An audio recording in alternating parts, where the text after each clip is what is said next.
Hello everyone and welcome to EduTap. In this video we are going to discuss 10 important MCQs for the examination of ESIC Deputy Director related to the subjects of Freedom Movement and Indian Union. So we will start our discussion, but before that I have to inform you with a very important update that EduTap is offering a super sale in which we are offering flat 50% discount on all our combo courses if you use the code COMBO, and again a flat 50% discount on any of the single courses that we are offering if you use the code single. So this is a very golden opportunity in which you can subscribe to or avail any of the courses being offered by EduTap, be it a single course or a combo course, at half the price. And this offer is limited period offer. We are offering it till today, that is 21st of December, and 21st of December is the last day in which you can avail this offer. So do not miss out on this golden opportunity. That is why I informed about this to you in this beginning of the video. And now let us start with the discussion for today. So the 10 MCQs that we are going to discuss, the first of them is in front of you. This question, let us read the question first. Which one of the following provisions was not made in the Charter Act of 1833? We have already discussed about the importance of all these regulating acts and Charter Acts and Government of India Acts. So this question is about the Charter Act of 1833. This is a very important act, as we know that the British East India Company or English East India Company, which was ruling over India at that time, this act, it gave some phenomenal powers and also made some changes, major changes to the administrative structure of the EIC, East India Company in India, right? So let us read the statements and identify the incorrect statements. Be very careful about that. Statement number A says the trading activities of East India Company were to be abolished. All the trading activities which were being done by EIC, it had to be abolished. Option B, the designation of the supreme authority was to be changed as the Governor General of India in the Council. The highest ranking official of the East India Company, who was responsible for the affairs of the EIC in India, he was designated as Governor General of India in Council by this act, after this act. This statement is also correct. Before this particular act, the Governor General was known as the Governor General of Bengal, not Governor General of India, right? And statement A is also correct. Statement A is also correct because the trading activities of EIC, they were abolished. The private members, now they had to trade, but the main responsibility of EIC was now to govern and extract revenue from the Indian people, right? Option C says the all law making powers were to be conferred on the Governor General in Council. The power to make laws for the British dominions in India, it had all these powers, they were parked with the Governor General in Council. This is also correct. And option D says an Indian was to be appointed as a law member in the Governor General's Council. In the Council of the Governor General, there were 4 members along with the Governor General in the Council, and one of them was to be an Indian appointed as a law member. Now this provision is actually incorrect. Statement D is actually incorrect. Our correct answer is option D. Again, we have read about all these acts. For the first time when an Indian was associated with the law making process in our country, it was 1909 Act. The Act of 1909, it made a provision for an Indian member to be part of the Governor General's Council, and that Indian member had to be a law member. The first such member. Who was that member? This is also very important, and I want your help at this time. Please, in the comment box below, comment the name of the person, the personality who was the first law member or the first Indian law member to be part of the Governor General's Executive Council, right? A very famous person, a very famous name. You must also know this name. Go online if you don't know the answer, but we have discussed this question in the previous sessions of ESIC sessions also, ESIC important MCQs also. I have discussed about this, I have talked about this. Go and search that video. If you do not know the answer, go online, and in the comment box, please type the name of the person who was the first Indian law member in the Governor General's Council, right? Now let us move ahead to question number 2. Question number 2 says, which of the following best describes the aim of Satya Shodhak Samaj established by Jyotiba Phule in 1873? Now Jyotiba Phule along with his wife Savitri Bai Phule, both of them, they are very eminent reformers in the central India, in the region of today's Maharashtra, and in 1873 Jyotiba Phule, he established the Satya Shodhak Samaj. What was the aim of the Satya Shodhak Samaj? That you have to answer. Option A, to fight for the cause of women education in India. Option B, to fight against social malpractices like sati and encourage widow remarriage. Option C, to attain equal rights for the people of lower castes, and option D, to promote Western education among the lower caste people. So now the Satyashodhak Samaj was basically formed for achieving what objective? Statement A and B, they say that it was working for the women empowerment, for women education, or for encouraging widow remarriage and abolishing the practice of sati. Option C says that it was for the benefit of the lower castes, the depressed classes, the people who were being discriminated against by the so-called upper castes, to give them equal rights, to reform them, to empower them. This was the true objective of the Satyashodhak Samaj, and this is actually the correct option, to attain equal rights for the lower caste. So always remember, Jyotiba Phule and Savitribai Phule, both of them, they worked for lower castes as well as for the women empowerment. But Savitribai Phule ji, she is more closely associated with the causes of women empowerment, and Jyotiba Phule ji, he was associated with the upliftment of lower caste. So Satyashodhak Samaj was meant for that. Okay.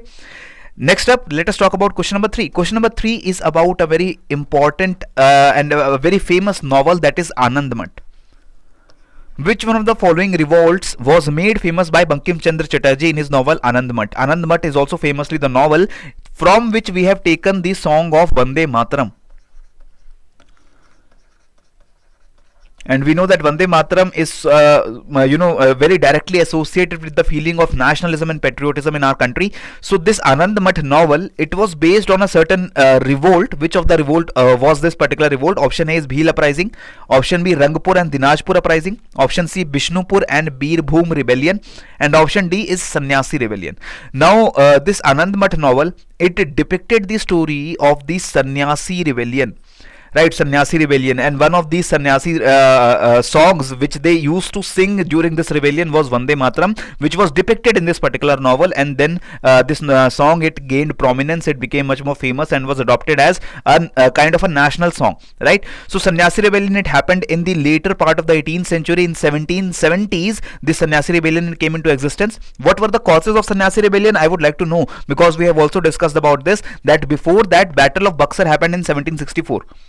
Right, and this Battle of Buxar was a phenomenal victory of British forces over the Indian forces over the Mughal Empire. And after the victory of British in the Battle of Buxar, the the de facto power of administration, the de facto power of revenue collection went into the hands of the East India Company, and this led to major uprising across different parts of the country, especially in the Bengal region. The sannyasis and the fakirs, who were ascetics, who were wandering nomads, they stood up in rebellion against the British power, and this is the Sannyasi rebellion which was depicted in Anand Math.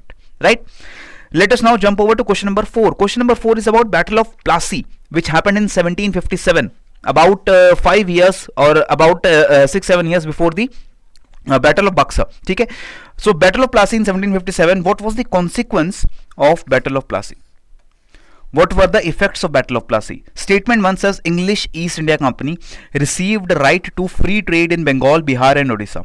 The English East India Company, it was victorious in Battle of Plassey, and therefore it gained right to free trade without paying any taxes, without paying any duties. It gained the right to trade in Bengal, Bihar and Odisha, particularly the eastern part of the country. This is absolutely correct. Battle of Plassey was, the British forces, they defeated the combined forces of the Nawab of Bengal, and therefore they were now the most powerful authority, the most powerful empire in the eastern part of the country, and that is why the English, they need not pay any tax to any other body. Right.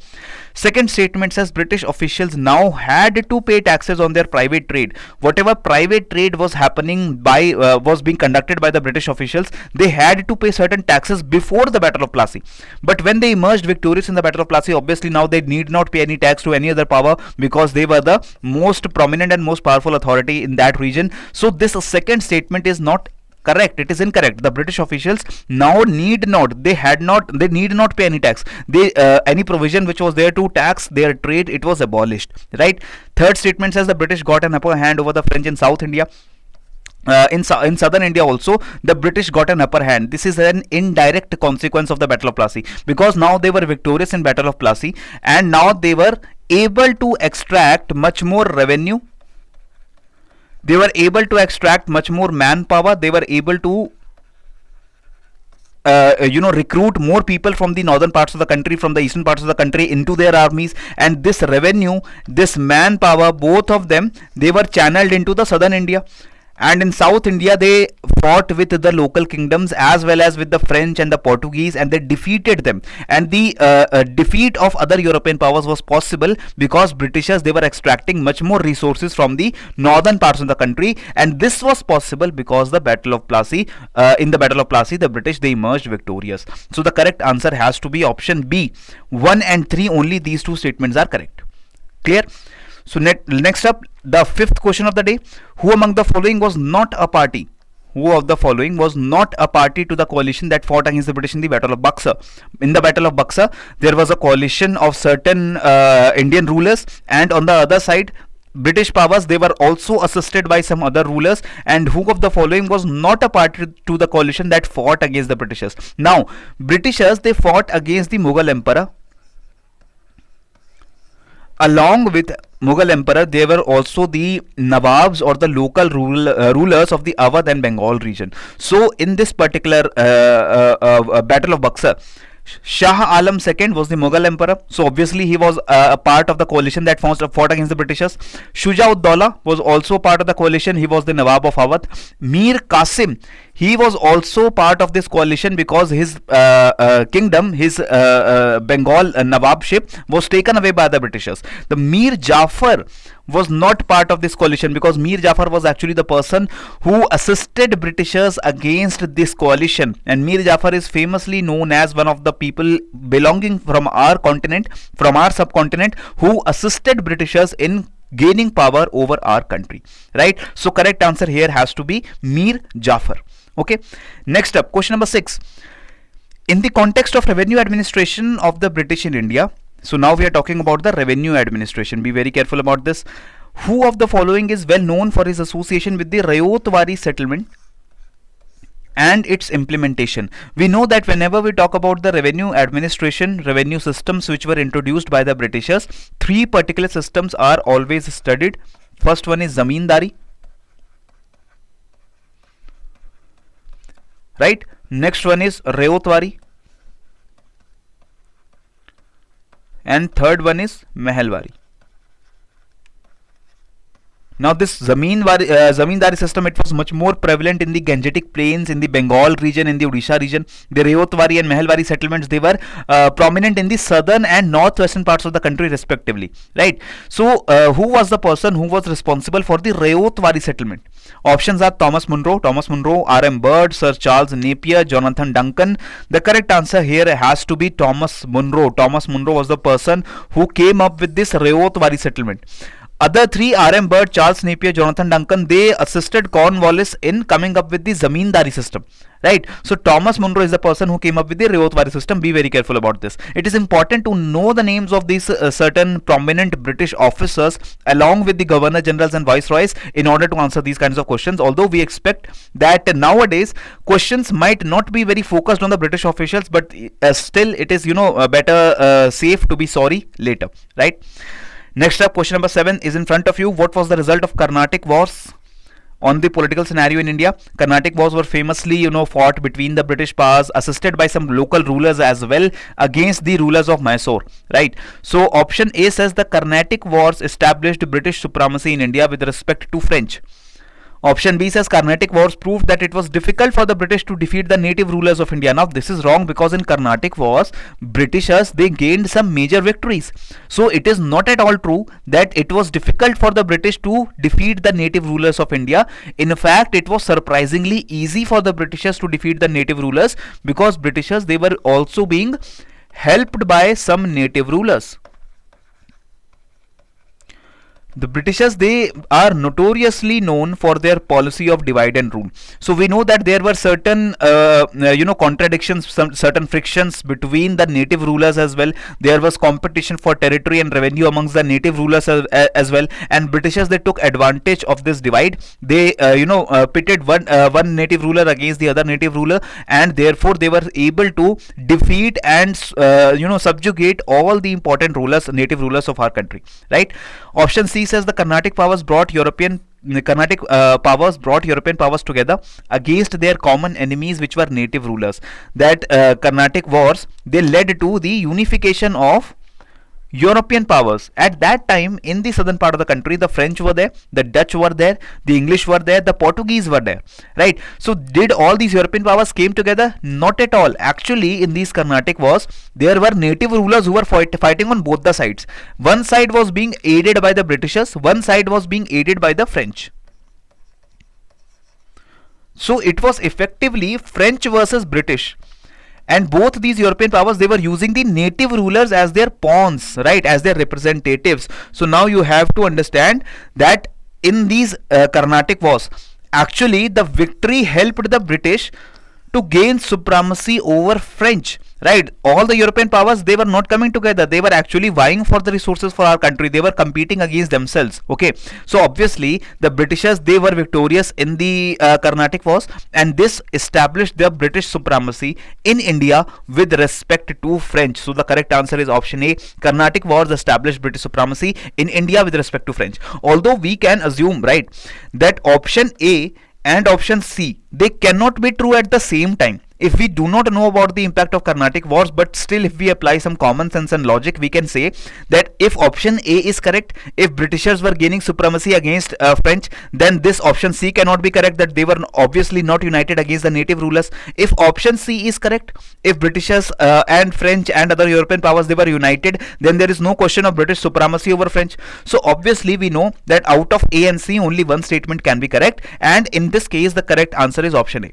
Okay, so this is how we can also use the options sometimes to gain the correct answer, to reach the correct answer. Next up, let us talk about the question number 8. Question number 8 is about the home charges. Home charges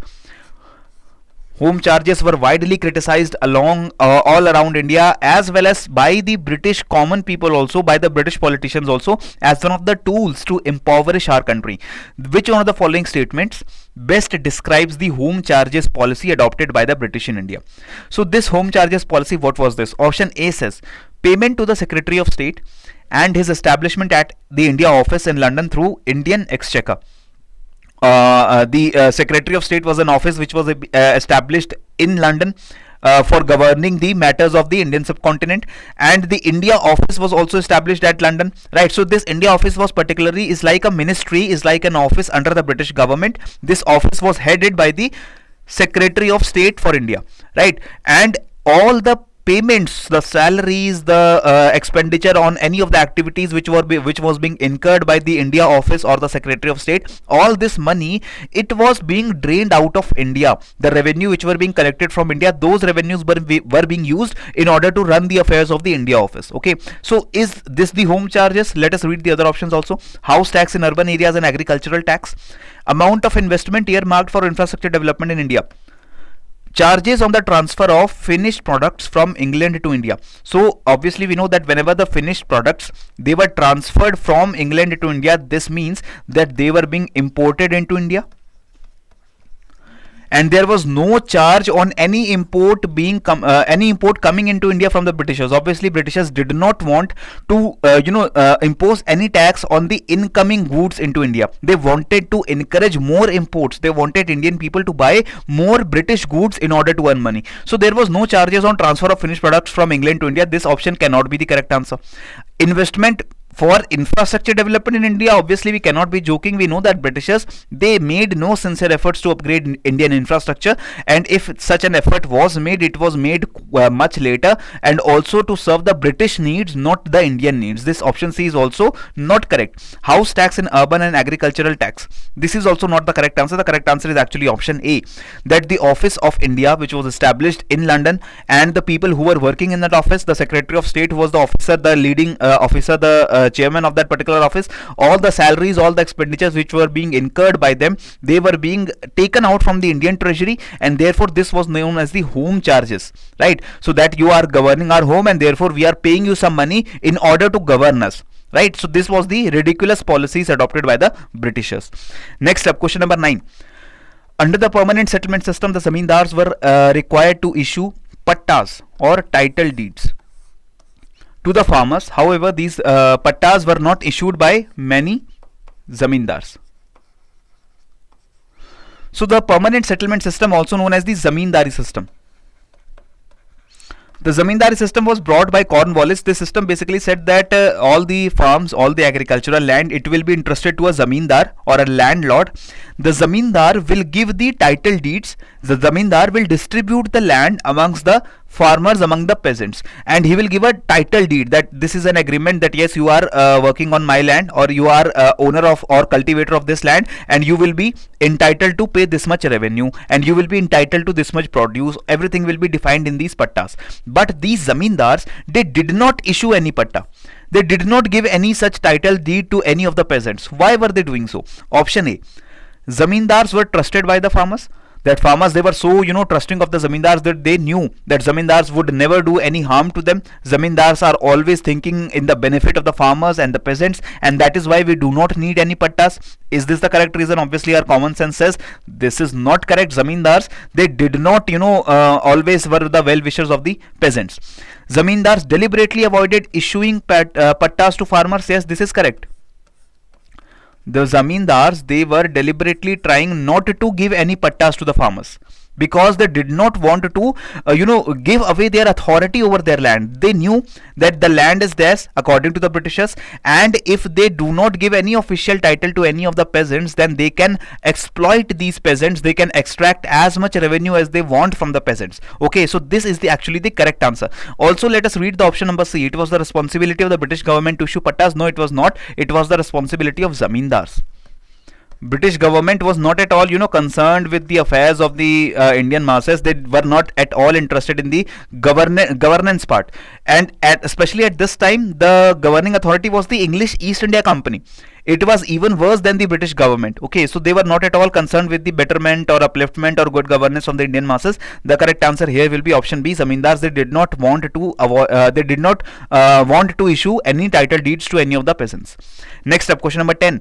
The last question of the day. Which one of the following was the first English language weekly paper to be published from Bombay? First English language weekly paper to be published from Bombay. Options are Bombay Courier, Bombay Gazette, Bombay Herald, and Bombay Times. Again, a very confusing question, and I knew that this 10th question has to be a difficult question, and I guess most of you will be guessing such a question in the exam also. Again, my recommendation will be that in the exam, in the ESIC recruitment exam, if you come across such a question, you think you are not able to answer, you do not have any idea about the question, you do not have any clue, you are not able to recall the question, please avoid, right? Please avoid. Do not unnecessarily mark such questions, okay? Because there might be some negative marking there. So therefore, the correct answer for this question is Bombay Herald. If I give you some background, in 1789 the Bombay Herald was published for the first time, and it was the first English newspaper which was published from Bombay in India. Initially it was found in 1789 as the Bombay Herald, but later its name was changed to Bombay Gazette in 1791, about 2 years later. Okay, so do not get confused. Bombay Gazette and Bombay Herald, they were the same newspapers, but initially when it was first published, it was named as Bombay Herald, right? So this is all for today's session, my friends. We have discussed 10 important MCQs. If you like the content that we are providing here on our YouTube channel, please do subscribe to our channel and also press the bell icon so that you can get all the notifications that we provide you with. And also please join our Telegram channel. All the sessions that we take here on our YouTube channel are available for download free of cost. All the PDFs, all the content on this Telegram channel, and you will also be coming across many other aspirants who are preparing along with you for the same examinations, and you can gauge the level of competition that is there. Okay, so this is all from my side in today's session. Please keep reading, keep growing, keep learning. Jai Hind and Jai Bharat.